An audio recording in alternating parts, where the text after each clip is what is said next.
Ego adalah aspek dari diri kita yang berkaitan dengan identitas pribadi, perasaan superioritas, dan keinginan untuk dihargai atau dipahami. Mengelola ego, baik pada diri sendiri maupun orang lain, adalah tantangan besar dalam hubungan sosial, termasuk dalam konteks kepemimpinan. Saya akan memberikan beberapa pemahaman dan tips untuk mengelola ego, baik dalam diri sendiri maupun dalam interaksi dengan orang lain. 1. Mengelola ego diri sendiri. Mengelola ego diri sendiri adalah langkah penting untuk menjadi pribadi yang lebih bijaksana dan seimbang, terutama dalam kepemimpinan. Berikut beberapa cara untuk melakukannya. Mengenali ego dalam diri sendiri. Langkah pertama adalah menyadari bahwa setiap orang memiliki ego, termasuk Anda. Cobalah untuk memahami kapan ego Anda mulai muncul. Misalnya, saat Anda merasa tersinggung, tidak dihargai, atau ingin selalu benar. Ketika Anda sadar bahwa ego mulai mengambil alih, Anda dapat lebih mudah mengendalikannya. Menerima kelemahan dan keterbatasan. Ego seringkali membuat kita menolak kelemahan atau kekurangan diri sendiri. Cobalah untuk lebih menerima bahwa tidak ada yang sempurna, dan itu adalah hal yang wajar. Menyadari dan menerima kekurangan kita adalah cara untuk mengurangi dominasi ego. Berpikir sebelum bertindak. Salah satu cara efektif untuk mengendalikan ego adalah dengan memberi jeda antara perasaan atau reaksi awal dan tindakan kita. Misalnya, sebelum merespons atau bereaksi dalam sebuah diskusi, beri diri Anda waktu untuk berpikir apakah reaksi tersebut dipengaruhi oleh ego, atau apakah itu keputusan yang bijaksana. Latihan kerendahan hati, humility. Kerendahan hati adalah salah satu cara terbaik untuk menanggulangi ego. Berlatih rendah hati berarti menghargai orang lain, mengakui kontribusi mereka, dan belajar dari mereka. Ini membantu Anda merasa lebih terhubung dengan orang lain dan mengurangi rasa superioritas yang sering muncul dari ego. Berfokus pada tujuan bersama. Ketika ego mulai menghalangi keputusan atau kerjasama, ingatkan diri Anda tentang tujuan bersama. Dalam konteks memimpin remaja masjid, tujuan bersama adalah memberi manfaat bagi mereka dan mendekatkan diri kepada Tuhan.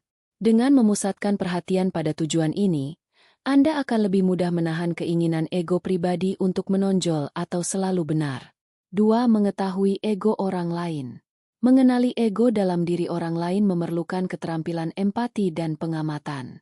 Beberapa ciri yang menunjukkan dominasi ego dalam diri orang lain adalah keinginan untuk mendominasi percakapan.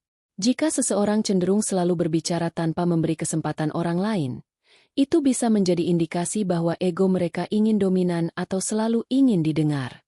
Tidak menerima kritik atau saran. Orang yang sangat terikat dengan egonya cenderung sulit menerima kritik atau saran dari orang lain, karena mereka merasa itu merusak citra diri mereka. Perasaan superiority atau merasa lebih baik.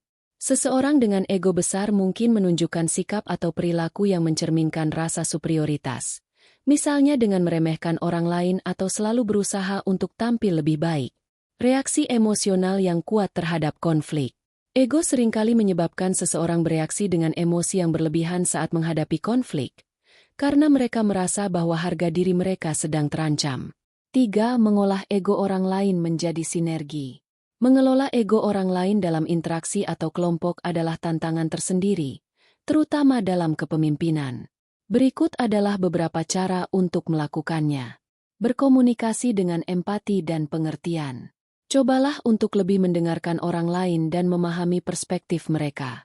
Ketika orang merasa didengar dan dipahami, ego mereka lebih cenderung untuk menurun dan mereka lebih terbuka untuk bekerja sama. Menghargai kontribusi orang lain. Salah satu cara untuk menurunkan ego orang lain adalah dengan mengakui dan menghargai kontribusi mereka. Terkadang, orang cenderung menunjukkan ego besar karena mereka merasa tidak dihargai. Dengan memberi pujian atau pengakuan yang tulus, Anda bisa meredakan ketegangan dan meningkatkan rasa kerjasama. Membimbing dengan teladan. Tunjukkan sikap rendah hati dan keterbukaan dalam setiap tindakan Anda. Ketika orang lain melihat Anda tidak terlalu terikat pada ego, mereka akan lebih cenderung mengikuti teladan Anda. Menciptakan ruang untuk kolaborasi. Daripada bersaing atau mempertahankan posisi, ciptakan ruang bagi orang lain untuk berkontribusi.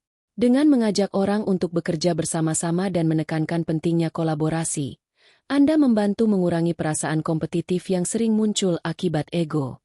Memberikan umpan balik dengan bijaksana. Ketika memberikan umpan balik atau kritik, pastikan Anda melakukannya dengan cara yang konstruktif dan tidak menyerang. Gunakan pendekatan yang lebih mengarah pada perkembangan dan perbaikan, bukan pada penghinaan atau penilaian. 4. Menciptakan harmoni dalam sinergi. Fokus pada tujuan bersama.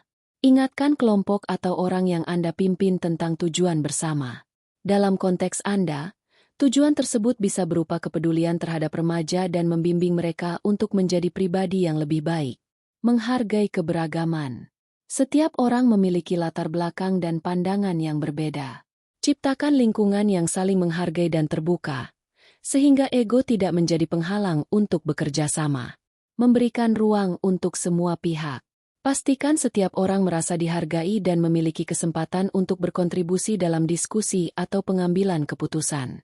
Dengan memberi ruang bagi orang lain untuk berbicara dan mengungkapkan pendapat mereka, ego mereka akan merasa dihargai dan mereka akan lebih mudah bekerja sama. Kesimpulan: mengelola ego, baik dalam diri sendiri maupun dalam orang lain, adalah bagian penting dari kepemimpinan yang baik dan hubungan yang harmonis. Hal ini membutuhkan kesadaran diri, empati, serta komunikasi yang baik. Ingat, dalam setiap interaksi, tujuan utama adalah menciptakan sinergi yang saling mendukung dan membawa manfaat bersama. Jika Anda bisa menjaga ego Anda tetap seimbang, membuka ruang bagi orang lain untuk berkontribusi, dan membimbing mereka dengan contoh yang baik, maka kepemimpinan Anda akan lebih efektif dan harmoni akan tercipta. Wajah tersenyum dengan mata bahagia. Semoga tips ini membantu Anda untuk lebih siap dalam menghadapi tantangan kepemimpinan dan interaksi dengan ego orang lain.